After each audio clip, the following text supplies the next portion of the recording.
Hey guys, Infidel 1258. Today we're going to be looking at some of these rebellion cards, seeing them drop on the internet, seeing them finding them on X, finding them on Hive, finding them on streams. There's about 10 or 12 of them to look at. We're going to show them all in this video, and I'm going to try and react to what I'm seeing, what I'm expecting.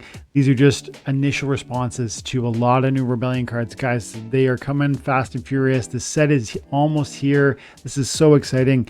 November 22nd, looks like December 5th is go time. Rebellion is nearly here. Let's get into it. My name is Dwayne Cunningham. I go by Infidel 1258. You can call me 12. Leave comments, questions, critiques in the conversation below, and I will love to read those, and I might just respond and create a separate video for you on whatever it is that you're asking about. Thanks, guys. Have an amazing day. Let's get into it. Checking out the Mav chat and seeing just like a compilation of different things put together. We recently, in the last town square town hall, we saw Goblano Soldier, we saw Anas Soothsayer, we saw Zedekiah and Prophet Rosa, as well as the battle image showing the tactics and the stage setting. All of this very cool, but we've been there, we've seen that, we've done that. Today we got even more, and this is through a variety of sources. I need to say I saw the first inkling of this through Tails' video. He was doing a 3-hour live tonight. I saw him showing some stuff. I don't know if he was leaked it or if he found it on the internet. I don't know, but some of it there, some of it Mav, some of it on Hive. I'll try to give credit where I can see, where I can give, where I originally found the sources anyways. But here we see one of the other summoners called Dulfor Darflak. These names are a bit of a tongue twister. He's got that. This is one of the like shoulder blades. I think you can see on one of the Rooney, if I'm not mistaken. I'm pretty sure there's like a dinosaur head that's a Rooney shoulder armor. I think that's really sick looking. I think it's. I really love the art style. We got purple for death. We got red for fire. So we have death and fire. When we also already had death and water. I guess that tells me that we're gonna see every summoner. And these are both 3 mana. These are both commons. I thought we were only going to see 5 commons. I'm really surprised by this. I don't know what this means, because I wouldn't have thought we would see multiple, like I wouldn't have thought we would have seen death being partnered with multiple summoners. I would have thought death with water, fire with life. You know what I mean? I guess if you were going to do 2, I don't know how to break that down, but I guess I'm just surprised by that. Truly. Goal 4 looks pretty good. The artwork's amazing. Death with fire. As I said about the previous Zedekiah summoner, there is going to be so many different options that you can't even possibly imagine yet. And both from the modern as well as the wild perspective. Where does this lead us? I do not know. It's going to be so fun to test it. I often look at my fire team from the perspective, at least in the modern, of having really strong archery and melee. I look at my death team as strong magic and melee.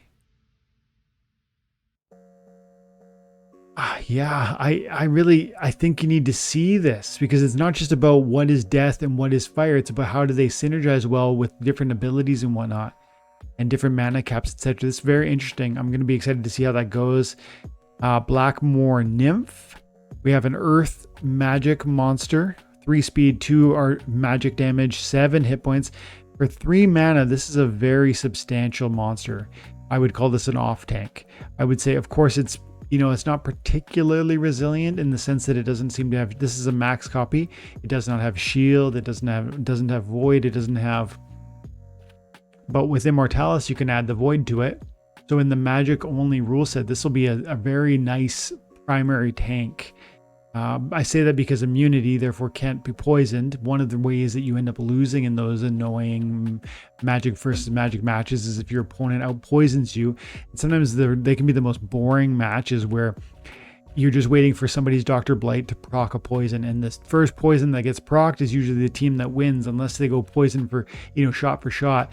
Because if you poison me and you get 2 extra damage advantage on me, and we're both running Immortalis and we're both using silence to just nerf you down to no damage, it really is poison or lose. And so immunity is definitely a huge component in sort of countering that. Plus it has a substantial enough amount of hit points, even if you utilize cripple to kind of chip away. As long as I have Immortalis, I think this is a huge, let's say, weight on the scale to give me more victories in those magic only rule sets when you've got Blackmoor Nymph.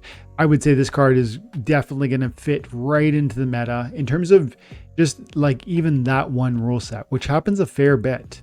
And Immortalis definitely gets played a ton and will get even more play when some of those Untamed Summoners roll out. So find, especially for this mana cost, for that many hit points, and for that kit, especially in conjunction with what our Immortalis is, but also simultaneously what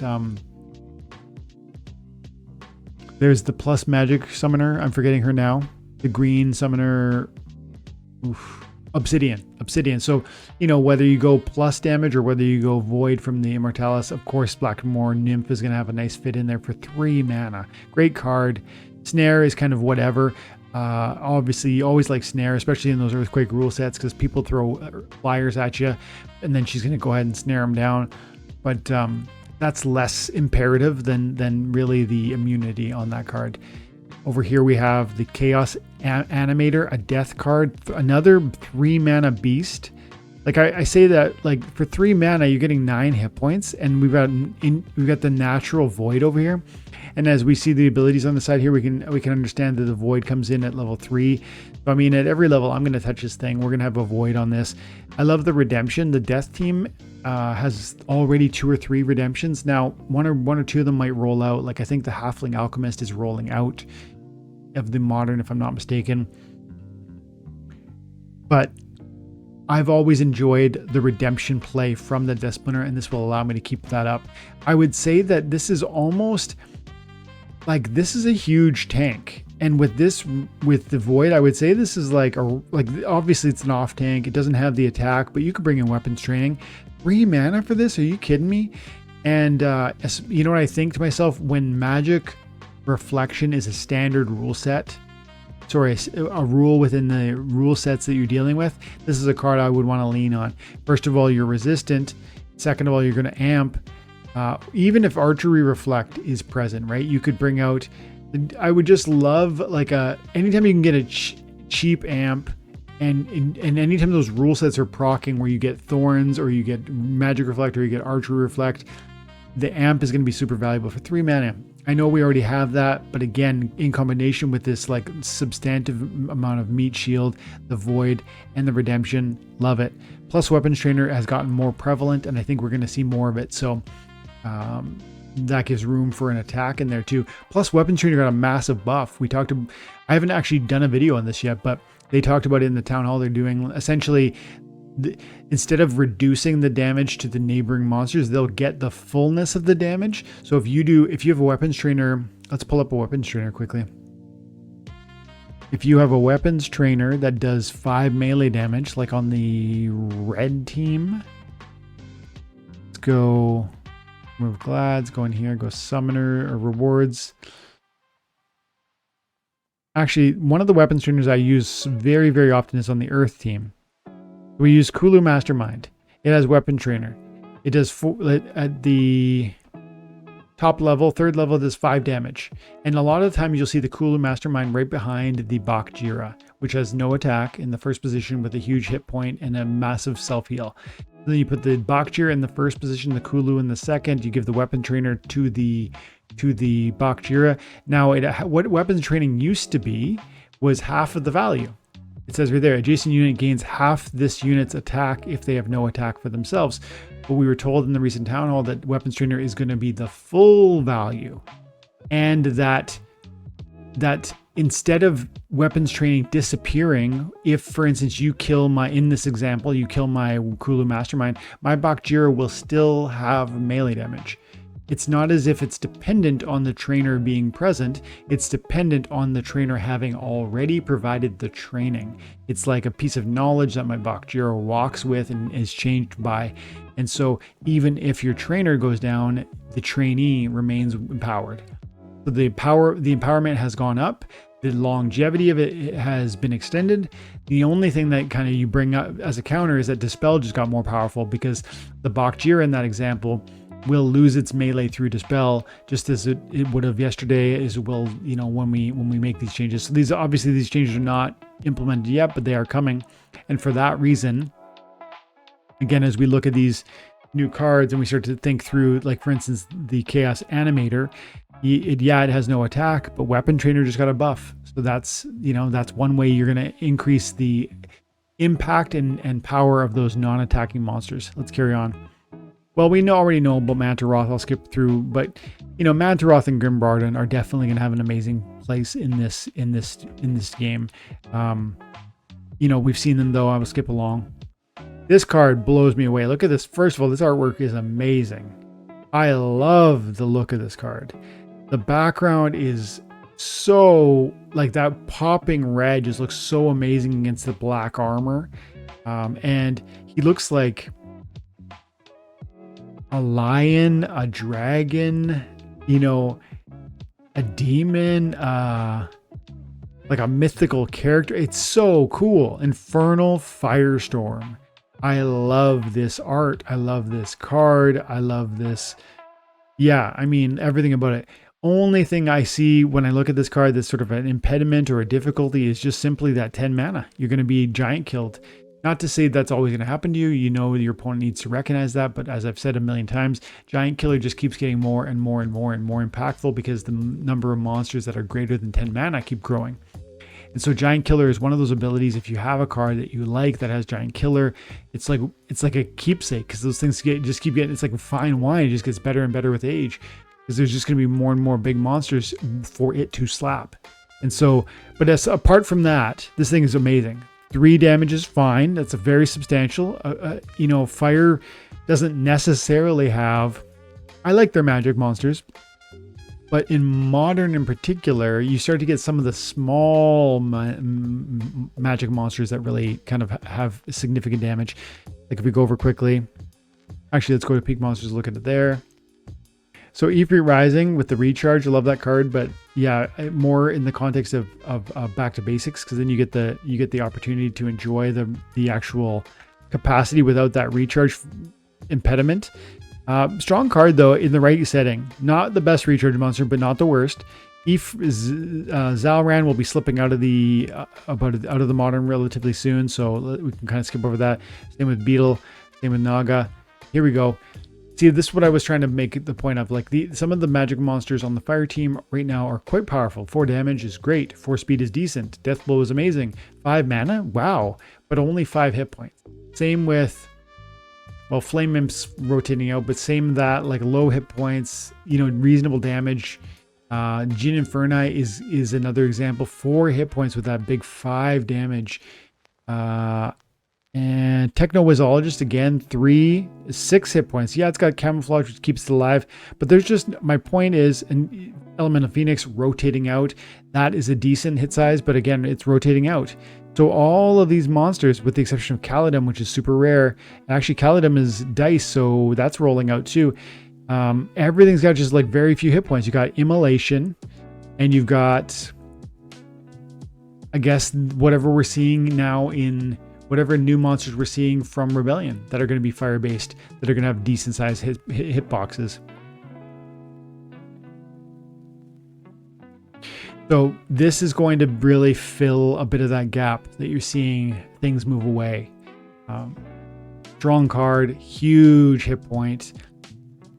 And interesting, the flank ability allows your second monster to have reach, and so that might introduce like a less secure monster to the second position that can really make some damage. So if you come in to check out the fire monsters that have melee damage, look at max, and we want to look. Let's look at modern for now. So a card like Exploding Rats, I probably wouldn't play this in the second spot, but remember, you love the blast, you love the speed, you love the damage, and it's going to be a little safer in the second position. Now, it still only has 1 hit point, and if my opponent uses blast, it's dying, right? It'll die from the blast. But that's one example. This could have reach. It could have reach because it's partnered with the new Infernal Firestorm. Other example might be, what else might I want? A card like, even like just a 3-mana Cobalt Bruiser. This is not a particularly oh, this is an untamed, so I guess it's rolling out of the modern. But if you're in the wild, a card like this is interesting because it's like so low mana, and you're paying 10 on, you're paying 10 for this guy. So then, what if you can get a secondary monster that's reasonable, that brings a fair amount of damage? And I really like hang on, let me pull back up. Peak monsters, boom. I really like the Cobalt Bruiser. 4 damage at the highest level. It has the knockout. So interesting. And only 3 mana. 4 damage with the knockout. Interesting. Other options, again, ones that don't have reach. What about Test the Wide? You put it in that second spot and it gives you the Inspire on your other melee sneak monsters, your opportunity monsters. It's also a substantial tank in its own right, but now it has reach. Forgotten One with reach. Magnor with reach. I guess that's an untamed, but you see my point. Like, there's just some interesting new synergies. And then what about neutrals? Because that's just fire we looked at, but you could slap any one of these. Oh, Coral Lurker in the reach position. Now I know it has taunt, so that's going to attract the other opponents to, attack this place. But it's just interesting, right? It's going to be totally new synergies. Okay, let's carry on. I think this card's going to be great. Demoralize is always helpful. Give me more, give me more, give me more. Strong card, definitely going to want it. Only worry is Giant Killer. Let's carry on. And then Lurking Puffer. Okay, 2 mana, 3 speed, 9 hit points. Another, like a continuing trend of like low mana cards, not necessarily any attack, huge sort of hit point pool. Now, is it resilient in and of itself? Not exactly. It is an earth monster again, so it's going to partner with that Immortalis if you want to add a void on this thing, making it that much more resilient. That's 2 big meat shields for the green team that we looked at so far. A lot of extra hit points, definitely partnering well with the Immortalis in those magic-only rule sets. Maybe in the Noxious Fumes rule sets also, right? You want more hit points to just give you that much more staying power. To let some of your background monsters just breathe too, right? If you put huge meat shields in the way and I got to burn through that just to get to whoever's your, self-healing monster in the 5th spot, that's going to be good for you. And so interesting. This artwork is a little creepy to me, but it's cool. It's cool. 2 mana for 9 hit points. It's got poison, which is interesting because it actually, hang on. Is that the new, let's go over here. I did see this. This is one of the sources of information I got. Tanzil 2024. Again, I don't know who did what, but Lurking Puffer has the poison. It has the silence. I love the silence, especially in conjunction with Immortalis and the green team, right? The poison is interesting because, of course, you don't have any damage, any attack method. You need to implement an attack method in order to be able to take advantage of the poison. Again, like we said, Weapon Trainer is going to get a lot better. And so I like these non-attacking monsters in a new, fresh way. This is the Corrosive Armor, right? Corrosive Armor. So it does Corrosive Armor. Corrosive Ward. A unit with this ability does 2 damage to the attacker's armor when struck with a melee and reduces the attacker's maximum armor by 2. A unit with this ability does 2 damage to the attacker's armor when struck with a melee attack, and reduces the attacker's maximum armor by 2. So it's like Thorns against armor specifically, but it's also like Cripple in the sense of the maximum armor goes down by 2. Because Cripple reduces your hit points like permanently in some sense that it cannot be healable. I wonder if this is cleansable, this actual function. Now the repair wouldn't be, the damage wouldn't be cleansable. The damage might be repairable, but this part would prevent a repair. And so then the question is this cleansable? I don't know. This is the repair ability's arch enemy. There you go. Because he's saying like this means you cannot repair it back. Something that has melted into an acidic sludge cannot be repaired. Take note that only armored units are impacted by this. But again, that doesn't address whether cleanse will correct or restore the repairability of that damaged armor. Regardless, interesting. So it's like, I like the thematic connection between these two, by the way. And this monster looks as if it would be poisonous, it would be toxic, it would be acidic, it would be, right? It fits. I like that. And then slap a damaged weapon trainer on there. What weapon trainers do we have with the green team? I think there's a... What weapon trainer do we have? Green Splinter. Weapon trainer, I have Ava the Undaunted. Yeah, I could absolutely see slipping... You know, taking advantage of the archery damage. Okay, let's carry on. Interesting, nonetheless. Strong card for 2 mana. Let's carry on. We got 4 more, it looks like. Runeseer Sevilla. The third eye over here. 4 mana, another low mana monster. 3 speed, no attack, 4 hit points. We're talking dragon this time. What's the deal here? Cleanse, protect, repair, blind, amplify. What a set of abilities. What an amazing support monster for 4 mana. Cleanse feels like there hasn't been a lot of it lately, and poison is everywhere, especially with the Noxious Fumes rule sets, especially with the growing poison monsters. Interesting. I certainly like a 4 mana card that provides all of these things. Like, I will play a monster just for blind at times. I definitely play monsters just for protect at times. The repair, I look for repair all the time. This combo of repair with protect is super great. The cleanse is a real icing on the cake because, again, there's not a ton of it out there, especially with dragon. I often use the chaos dragon, which what's it called? It's like a 10 mana last standing giant dragon, and I forget what it's called right now, but it has a cleanse on it. And that's moving away. It's an untamed card. And then you throw an amp. And again, dragon, there's so many spaces where you can utilize this amp. If you're going to partner with dragon, you can, put it, help your thorn damage, your whatever the case may be. Or even just those where the rule sets happen to have thorns on everything, or magic reflect on everything, archery on everything, reflect on everything. Bring an amplify monster, right? That is super powerful. Strong card. And definitely going to enjoy some weapon training opportunities, right? A lot of that. Okay, let's keep going. Martorin Seeker. 4 mana, 2 damage, 5 speed, huge hit points, huge speed, low damage, but low cost. What a great kit. And like, I see backline tank support, right? On the backline, you got the hit points. So if you do get hit, you're not necessarily going down. You got the dodge, which is great. 25% chance to avoid. 5 speed is definitely faster than the average.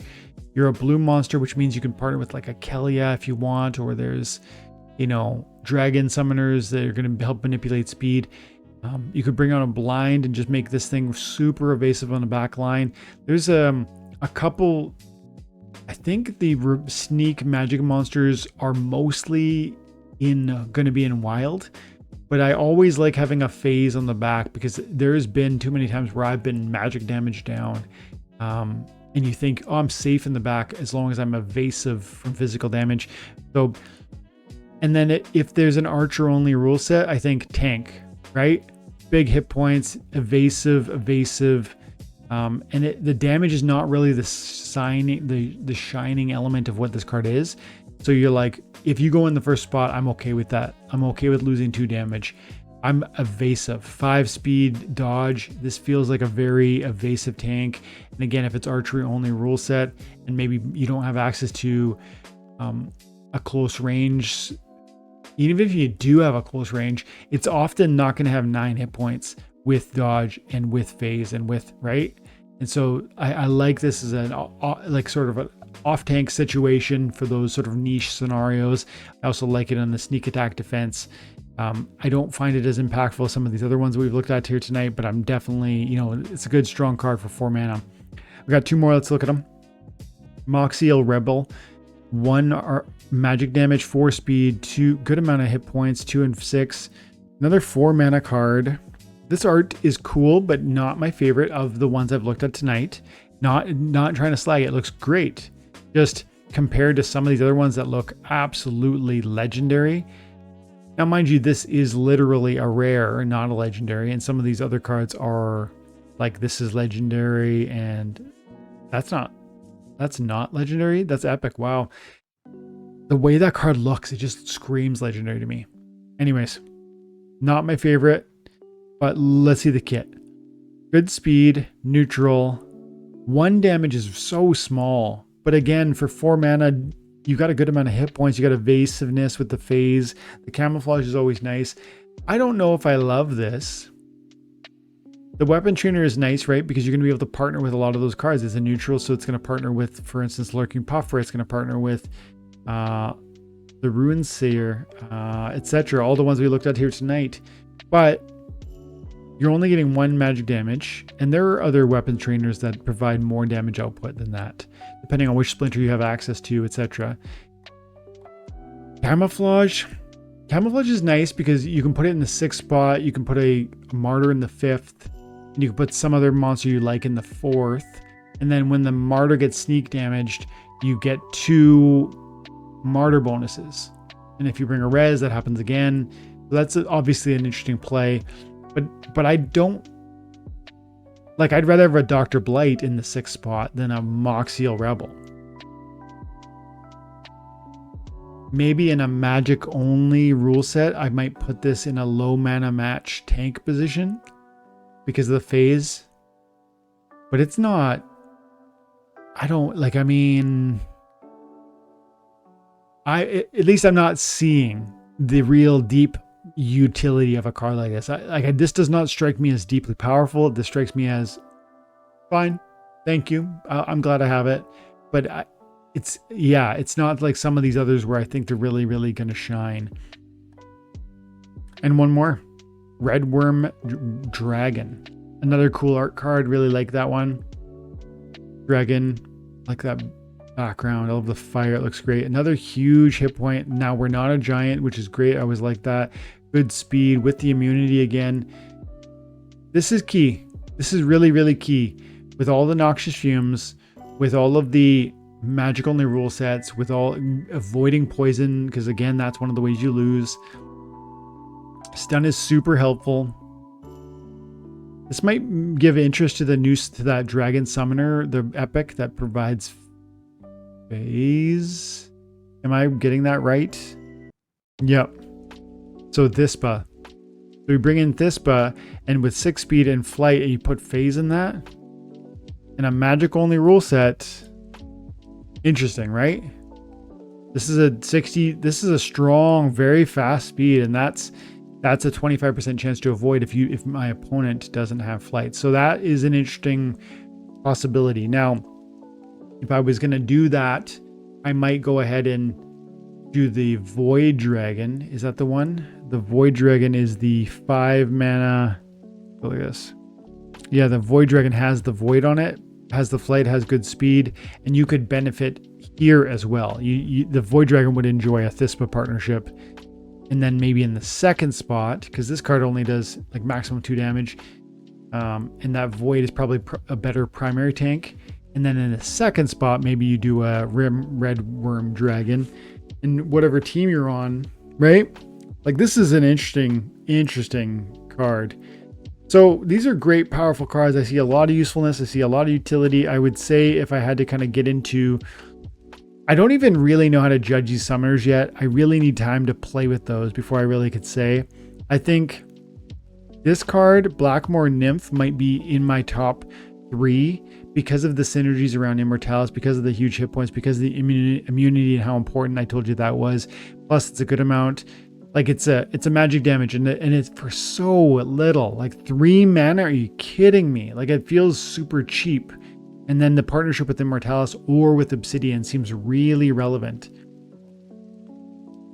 I might say this is number 2 because, again, magic only rule set. There isn't a lot of tanks in the modern that have the Void.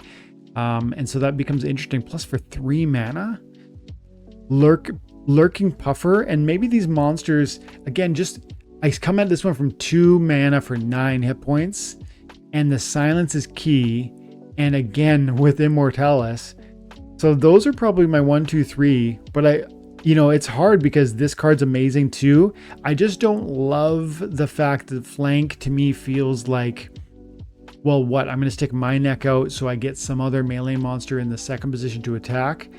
I don't love that ability yet. I need to see maybe some of the opportunities, as I pointed to some of those ones that I looked at when we focused on this, didn't feel particularly OP. So great card in some sense. I love that, magic only, it's gonna have huge hit points, but I don't know if the flank really gets me too excited.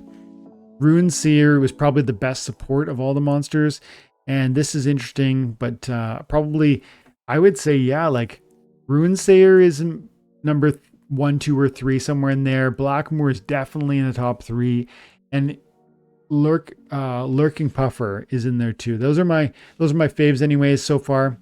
What do you guys think? Let me know in the comments below. And if you see more, point me there. I want to see them. Guys, have an amazing day. God bless.